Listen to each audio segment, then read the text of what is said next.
Un homme très riche a décidé de se faire passer pour quelqu'un de conditions financières modestes lors de sa première rencontre avec une jeune femme. Il était loin d'imaginer l'attitude surprenante qu'elle aurait ensuite.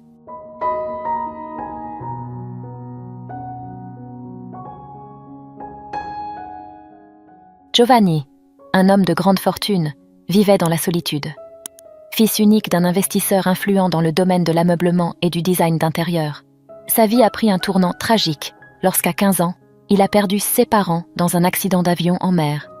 Cette perte précoce a profondément marqué Giovanni, lui laissant une peur persistante de voler, une phobie qu'il n'a pas pu surmonter, même après 3 décennies depuis l'événement qui a changé son destin. Malgré sa richesse, Giovanni n'a jamais pu réaliser son rêve d'explorer différents pays et cultures, car son aversion pour le volume le limitait aux voyages terrestres. De plus, la mer, qui symbolise l'aventure pour beaucoup, lui rappelait amèrement la perte de ses parents, excluant la possibilité de voyages en yacht ou croisière. Ainsi, il restait limité dans ses voyages, un reflet de la manière dont ses expériences de vie ont façonné ses choix et ses limitations. Giovanni résidait à Milan, en Italie, et ressentait souvent le besoin de s'évader de la routine. Dans ces moments-là, il se rendait à la gare ferroviaire animée et achetait des billets pour un voyage vers Paris, en France. Bien que cette route fût desservie par un train de passagers quotidien, ces voyages n'avaient pas pour but de socialiser ou de se faire de nouveaux amis. En fait, Giovanni cherchait un refuge de la responsabilité de diriger une entreprise qui n'était pas sa création, mais la réalisation du rêve de son père. Le visage de son père se serait perdu dans les souvenirs vagues de Giovanni, n'étaient les photographies qui le gardaient vivant dans sa mémoire. L'entreprise, en plus d'être l'héritage de son père, était devenue un fardeau que Giovanni portait seul. Son nom était lié à la compagnie, et les conseillers de l'entreprise le pressaient continuellement de maintenir la trajectoire de succès de l'affaire. Ils insistaient non seulement pour préserver la richesse de Giovanni, mais aussi pour honorer la mémoire de ceux qui étaient repartis. Ce voyage, marqué par des responsabilités et des attentes, rendait ces évasions ferroviaires des moments précieux de liberté et d'introspection.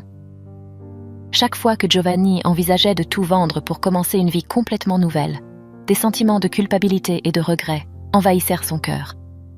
Il se sentait même honteux de verbaliser ce désir, car il semblait que personne autour de lui n'était prêt à comprendre ou à soutenir une telle décision, encore moins à écouter ses véritables désirs de vie. Malgré les traumatismes qu'il portait, Giovanni nourrissait un amour profond pour les voyages et la photographie, des passe-temps qui le faisaient se sentir vivant. Il se consacrait également à la peinture, créant des œuvres qu'il gardait secrètes, loin des regards des autres. Pour avoir un refuge où il pouvait se consacrer à ses passions et se défaire des pressions du monde des affaires, Giovanni a acquis une maison au bord de la plage. Ce lieu est devenu son sanctuaire personnel, un espace où il pouvait se détendre, contempler la nature et se reconnecter avec lui-même, loin des exigences et des attentes de l'environnement corporatif. C'était là qu'il trouvait la paix et la liberté de s'exprimer à travers ses photographies et ses peintures, redécouvrant la joie dans des moments de tranquillité et d'introspection. Un matin ensoleillé, Giovanni fut réveillé par les premiers rayons de soleil qui pénétraient par la fenêtre de son appartement. En regardant l'horloge, il vit qu'il était 6 heures du matin. Suivant sa routine habituelle, il s'étira dans ses exercices matinaux, prit une douche revigorante, se brossa les dents, prit son petit déjeuner et partit pour une autre journée de travail.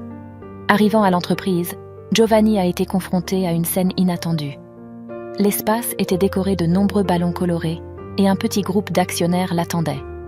La plupart de ces actionnaires, des hommes plus âgés et ambitieux de différentes parties du pays, lui étaient étrangers. Ils étaient là non pas par un véritable intérêt personnel, mais pour flatter l'héritier avec la plus grande part dans l'entreprise. C'est à ce moment-là que Giovanni s'est rendu compte qu'il s'agissait de son 40e anniversaire. Cette prise de conscience l'a stupéfié.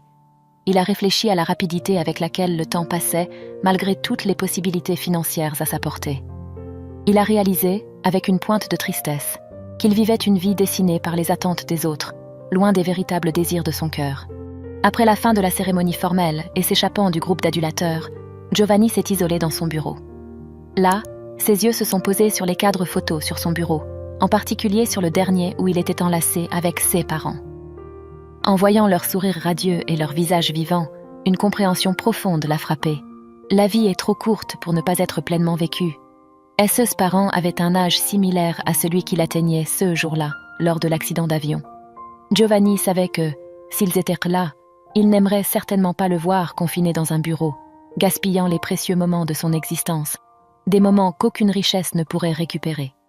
Poussé par cette réflexion, Giovanni a accédé au site de la compagnie ferroviaire et a acheté un billet aller simple pour Paris. Le lendemain matin, il s'est réveillé très tôt, préparant un sac à dos simple avec quelques vêtements et prenant son portefeuille rempli de cartes.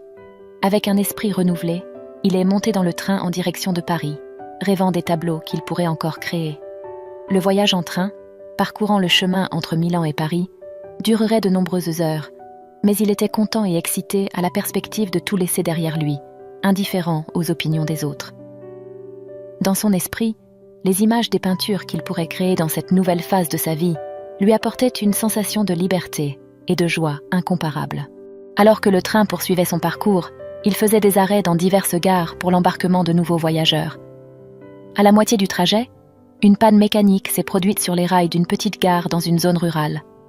À ce moment-là, plusieurs personnes sont montées à bord, y compris une jeune femme qui a immédiatement capturé l'attention de Giovanni. Elle portait une robe simple imprimée de cœur et luttait pour porter une valise à roulettes considérablement grande, qui semblait trop lourde pour elle. Remarquant que les employés du train étaient très occupés, Giovanni n'a pas hésité à se lever et à aider la jeune femme à embarquer sa valise, juste avant que les portes se ferment et que le train reprenne son mouvement. « Ouf, c'était juste à temps », dit-elle soulagée. « Je vous remercie beaucoup pour votre aide. » Tout en remerciant, Giovanni la regarda dans les yeux pour la première fois.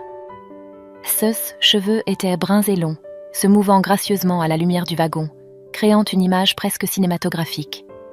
Bien qu'elle ne portât pas une peau impeccablement soignée, ni des vêtements ou parfums de luxe, comme les femmes avec lesquelles Giovanni avait l'habitude de fréquenter, il remarqua qu'elle était, indiscutablement, la plus belle qu'il ait jamais vue, irradiant une beauté naturelle et une simplicité captivante dans son être. Giovanni, quelque peu nerveux, entama la conversation. « Imaginez s'ils avaient fermé la porte sans vous, je n'aurais pas aimé voir cela. » Avec un sourire, elle répondit « C'est vrai. Ah, et je m'appelle Isabella. » Giovanni se présenta et aida gentiment la jeune femme à trouver son siège. En regardant son billet, il remarqua que le numéro de sa place était différent et un peu éloigné du sien. Voulant continuer la conversation et en savoir plus sur elle, il eut une idée. Il remarqua que le siège à côté du sien était vide et élabora rapidement un plan. Avec un sourire amical, il suggéra à Isabella « Il semble que le siège à côté de moi soit vide. Si vous voulez, vous pouvez vous asseoir ici pour profiter d'une meilleure vue sur le paysage. Si quelqu'un vient avec le billet de ce siège, je me charge d'expliquer et de trouver une autre solution. » Isabella, attirée par l'idée d'avoir une bonne vue et une compagnie agréable, accepta l'offre et se déplaça vers le siège à côté de Giovanni.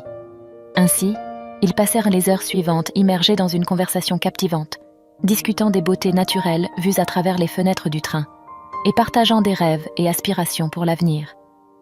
Giovanni, de son côté, garda sa véritable identité secrète, se contentant de se décrire comme un peintre en quête d'inspiration à Paris, craignant que la révélation de sa véritable vie ne puisse altérer la dynamique simple et sincère qui existait entre eux.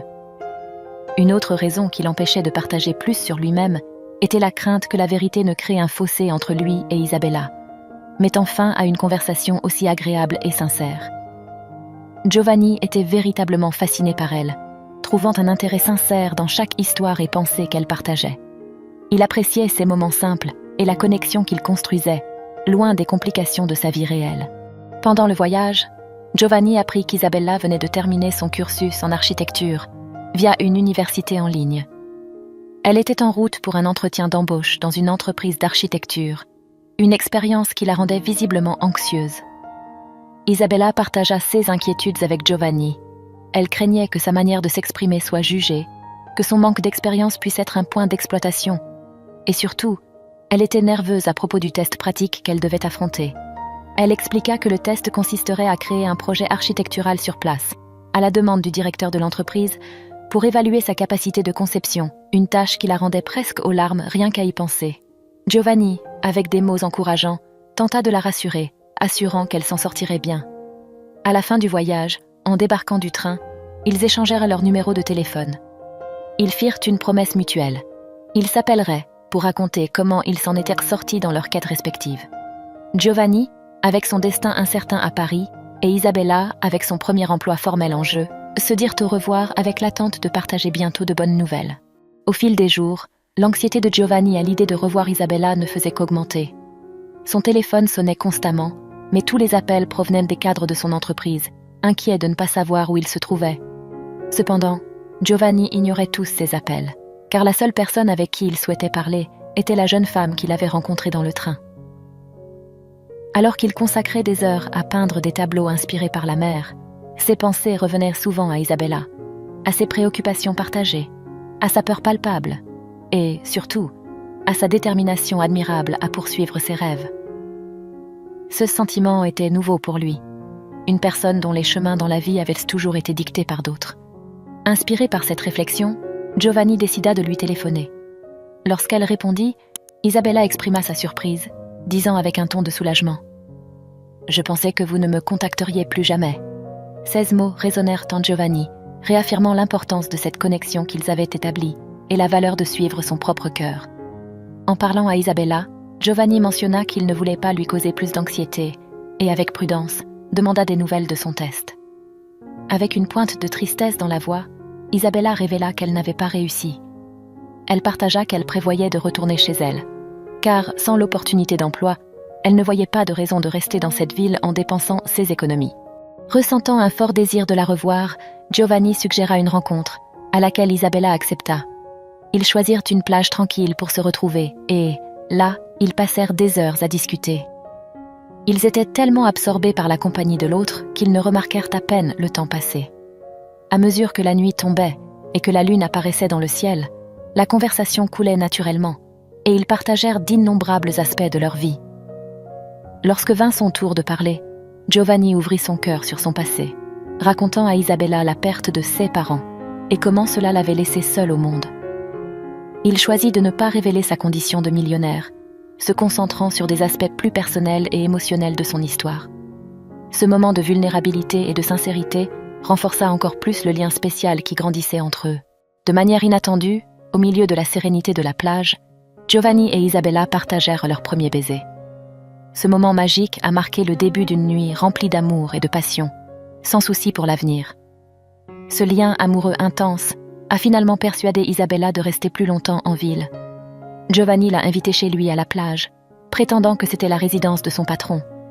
Dans ce refuge en bord de mer, ils ont approfondi encore plus leur intimité et leur connexion, et Giovanni ressentait grandir en lui le désir de lui dire toute la vérité sur sa vie. Cependant, avant qu'il puisse révéler sa véritable identité, Isabella le surprit par un geste inattendu.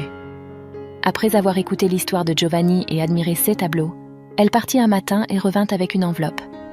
Avec des étoiles dans les yeux, elle expliqua qu'elle avait utilisé ceux qui restaient de ses économies pour inscrire une des œuvres de Giovanni à un concours d'art. Elle croyait fermement en son talent d'artiste et voulait le voir reconnu. Isabella avait pris cette décision en réalisant la tristesse de Giovanni, un homme qui semblait n'avoir jamais vécu ses véritables désirs. Motivée par l'amour qu'elle éprouvait pour lui, elle avait utilisé ses dernières ressources pour donner à Giovanni l'opportunité de réaliser un rêve qu'il n'avait jamais poursuivi. Giovanni fut profondément ému et surpris par le geste d'Isabella. Elle lui dit ensuite qu'ayant dépensé ses dernières économies, elle devait retourner chez elle. Se sentant poussée à ne pas la laisser partir si tôt, il la convainquit de rester un peu plus longtemps, au moins jusqu'au jour du festival d'art. Isabella, touchée par la demande sincère de Giovanni, accepta. Le festival, qui visait à collecter des fonds pour la rénovation d'un théâtre local, a vu une participation modeste d'artistes. À la surprise et à la joie de tous les deux, Giovanni a été annoncé comme le gagnant du concours. Isabella rayonnait de bonheur pour sa conquête. Au moment de remercier, Giovanni, tenant le micro et respirant profondément, décida de révéler toute la vérité sur lui-même. Avec sincérité et émotion, il partagea que, bien qu'étant un homme riche, il s'était toujours senti seul et perdu dans le monde. Il souligna qu'Isabella avait fait pour lui quelque chose que l'argent ne pouvait pas acheter. Elle lui avait apporté de la joie, inspiré de l'espoir, et, plus important, lui avait donné le courage de poursuivre ses rêves et la force nécessaire pour se libérer des chaînes du passé qui le retenaient. Ce moment de vulnérabilité et de gratitude marqua un tournant significatif dans la vie de Giovanni. Bien que le festival ait recueilli de l'argent, la somme n'était pas suffisante pour couvrir les coûts de la rénovation du théâtre. Touché par la cause, Giovanni décida de contribuer avec le montant restant nécessaire. Cependant, il fit une demande spéciale, que Isabella, l'architecte fraîchement diplômée, soit responsable du projet de rénovation du théâtre. Les événements qui ont suivi furent pleins de changements et de décisions importantes. Giovanni prit la décision significative de vendre toutes les actions qu'il détenait dans l'entreprise de son père, se libérant ainsi de l'héritage qui ne reflétait pas ses véritables désirs. Il déménagea ensuite à Paris, motivé par le désir d'être aux côtés d'Isabella et de la soutenir dans sa carrière ascendante. Et si vous avez aimé cette histoire, la prochaine vidéo qui apparaît sur votre écran va sûrement vous émouvoir aussi. N'oubliez pas de vous abonner à la chaîne, de laisser votre j'aime et d'activer la cloche des notifications pour ne manquer aucune de nos prochaines vidéos. Je vous souhaite tout le meilleur dans votre vie et à la prochaine pour une autre histoire émouvante.